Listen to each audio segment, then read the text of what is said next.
Labadiena, mėly televizijos žiūrovai. Mes prie stručių aptvaro. Strutis Lietuvoje. Kaip įdomu. Juk stručių tėvynė tai Afrika, šiltoji Afrika.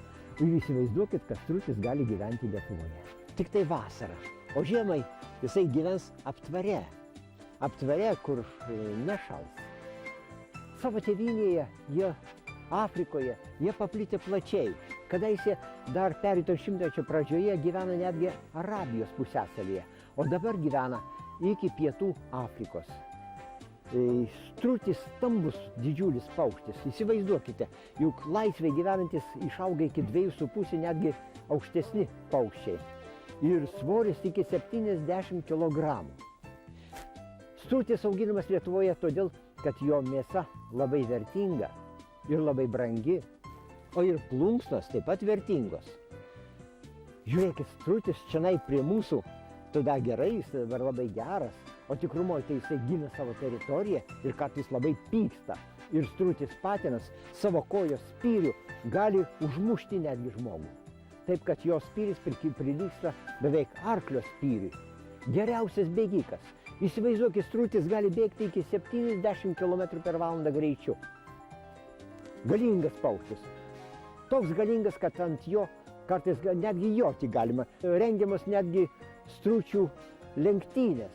Turbūt nedaug kas te žino, kad stručiai buvo kadaise paplitę labai plačiai. Jie netgi gyveno Europoje. Ukrainoje rasta, pavyzdžiui, jau liekanos. O prieš 1000 metų jie gyveno netgi Kinijoje. Vieno imperatoriaus antkapyje rastas stručio atvaizdas. Taip, kad strutis tikrai nepaprastai įdomus paukštis. Nu čia mes draugaujam dabar štai su stručio patelė. Aišku, jį kaip moteriškos giminės, žymiai švelnesnė ir netokia agresyvi kaip patinas. Patinas tai šnypščia, puola ir gali netgi įkąsti. O stručio įkandimas gali būti labai pavojingas. O dabar norėčiau, kad mes žvilgteltume į gražiausius vištinius paukščius, spalvingiausius. Vištiniai paukščiai gali būti nepaprastai spalvingi. Mes įsivaizduojam naminės vištes, gaidį paprasčiausia. Bet patikėkit, kad ir gaidys juk labai gražus. Laukiniai gaidžiai gyvena Indijoje, o dabar jie išplatinti dar yra ir Filipinuose, ir kai kurios Ramiojo vandenyno salose. Laukiniai gaidžiai ir, aišku, ir vištos. O iš jų jau prieš 4,5 tūkstančio metų aklimatizuotus ir domestikuotus paplito jie plačiai po visą pasaulį. Mėly televizijos žiūrovai, kiek įvairių vištų veislių dabar yra. Ir visos šitos veislės yra kilusios iš 2 rūšių laukinių vištų, kurios gyvena Indijoje ir Šri Lankoje.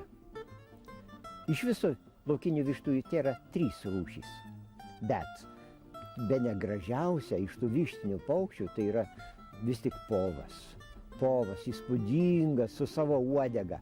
Bet turbūt nustebsit, jeigu aš pasakysiu, kad ta uodega tai visai ne uodega. Uodega pas jį mažytė, neišvaizdi. O tos gražiosios plunksnos tai yra antodegio plunksnos, nugaros, kitaip sakant, plunksnos. O jo kokios žvilgančios, gražios jo kitos plunksnos krūtinės. Laukiniai povai gyvena Indijos miškingose vietovėse, bet ten, kur šalia miškų yra laisvi plotai, kurie gali ir žolių paskabyti, ir sėklų pasirinkti, o miega jie visuomet medžiuose. Štai kodėl ir mūsų povai laikomi Lietuvoje gyvena ant medžių vakarais. Mes atvykome pas poną Klemensą Sakavičių, kuris miške savo sodyboje laiko įvairiausius vištinius paukščius. Vištų, naminių vištų veislių didžiulė įvairovė, kuoduotų, plikakaklių ir kokių tik tai nori. Tačiau mums daugiau rūpi laukiniai paukščiai. Šalia povo mes čia galime rasti fazanus. Ir tų fazanų čia yra labai įvairių ir labai gražių, bene gražiausi pasaulyje. Štai žiūrėkim, vienas jų tai karališkasis fazanas. Karališkas fazanis, kuris paplitęs centrinėje Kinijoje.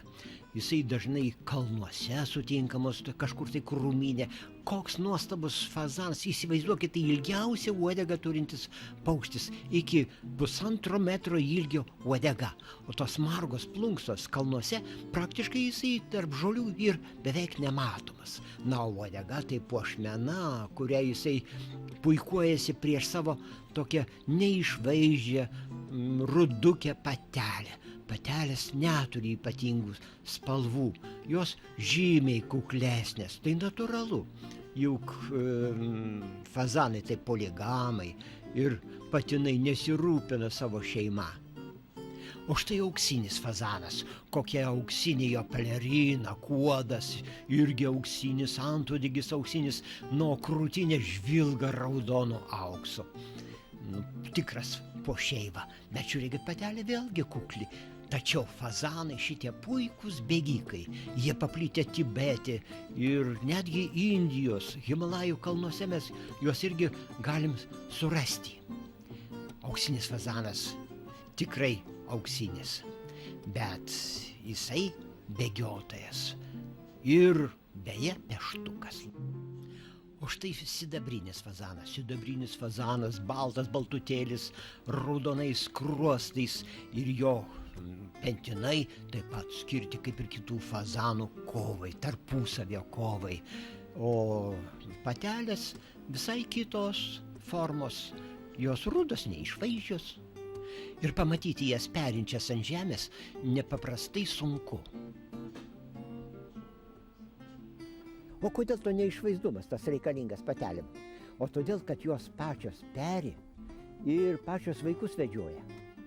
Jaunikliukai, fazaniukai labai greitai pradeda auginti savo sparnų plunksnas. Ir jau maždaug 2 savaičių jau jie gali paskristi. Paskristi ir maždaug užšoka ant kokios 3 metrų aukščio šakos ir ten jie, žinduoliams, plėšrūnams yra nepasiekiami. Ir dar po kiek laiko, žiūrėk, po poros mėnesių jie puikiausiai skraido su tėvais ir kartu. Šiaurės Kinijos kalnuose, jau aukščiau, jau bent porą kilometrų aukštyje, galime rasti deimantinius fazanus. Labai dailūs, labai simpatiški ir sunkiai matomi, kadangi jie gyvena kalnų tankumynuose, aišku, krūmynuose. Ir tenai kalnų pievutėse jie bėgioja kartais ištisais būreliais. Jeigu fazanas įeina į svetimo fazano teritoriją, tai kyla peštynės. Ir patikėkit, kad fazanai pešasi ne kiek neprasčiau, kaip kad gaidžiai, kad peštųsi. Jeigu fazaną užklupsi bėgantį, tai jisai dažniausiai vis tik nekyla skristi, o bėgte bėga. Bėgte bėga, kaip galima, tolyn nuo plėšiko, nuo plėšrūno. O jeigu jau pabėgti negali, tada kyla staiga žvaigždute aukštyn ir paskui kyla, bet toli neskrenda. Paskrenda vos tik tai 102 metrų ir krenta į tankumyną vėl. Taip, kad jo kojos gelbsti nuo plėšrūnų. Pono Sakavičiaus sodyba aplinkui supa miškas. Jisai dirba eiguliu. Ir nenuostabu, kad dauguma, bent vertingiausi paukščiai, laikomi voljeruose. Voljeruose ir jie bent šiek tiek saugesni yra nuo plėšrūnų. Čia paukščiai turi geras sąlygas ne tik tai gyventi, bet ir daugintis. Tad nenuostabu, kad šitam ūkiai mes matome daugelį jauniklių paukščiukų, kurie tiesiog buvo čia išsiperėję. Štai, beliktų pakalbėti tik tai apie medžioklinį fazaną arba paprastąjį fazaną. Fazaną, kuris gyvena ir Azijos, ir Europos pietuose. Fazanas, kuris aklimatizuotas ir veisimas netgi Lietuvoje. Paprastas fazanas veisimas, pavyzdžiui, prie Panevėžio ir jį medžioja. O kaip juos išperina inkubatorijoje, paskui išleidžia, išmedžioja ir vėl, kaip sakant, veisia tik tai veislynuose. bet nepalyginamai įdomiau juos pamatyti laisvėje.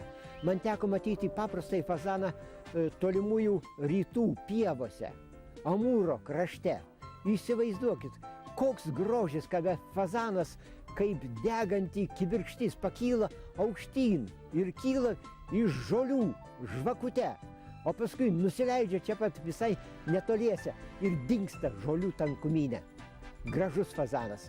Toks vaizdas, kad matai kibirkštį, o nematai gyvo, nuostabaus paukščio. Taip kad, mėly televizijos žiūrovai, fazanai, povai yra nuostabiausi vištiniai paukščiai. Himalajų kalnuose dar yra ir kitų paukščių. Ir lofoforai, tai ištisa vaivorykštė, žvilganti į vaivorykštę visokiausiomis spalvomis. Bet juos domestikuoti kol kas dar nepavyksta. Yra satyrai, įsivaizduokit, raudoni kaip kraujas paukščiai. Bet jie taip pat tokie reti pasitapo, kad įrašyti į tarptautinės raudonąsias knygas. Pas poną Klemensą gyvena dar ir pataškos kilusios iš Afrikos savanų. Fazanai, pataškos ir kiti va šitie gražieji paukščiai kaip povai. Kamgi jie auginami? Aišku, auginami grožiai. Jie nuostabiai gražus, yra tiesiog sodybos puošmena. O puošmena, kaip ir gražios gėlės, suteikia žmogui džiaugsmo. Taip kad auginkite Lietuvoje kuo daugiau tų gražiųjų paukščių.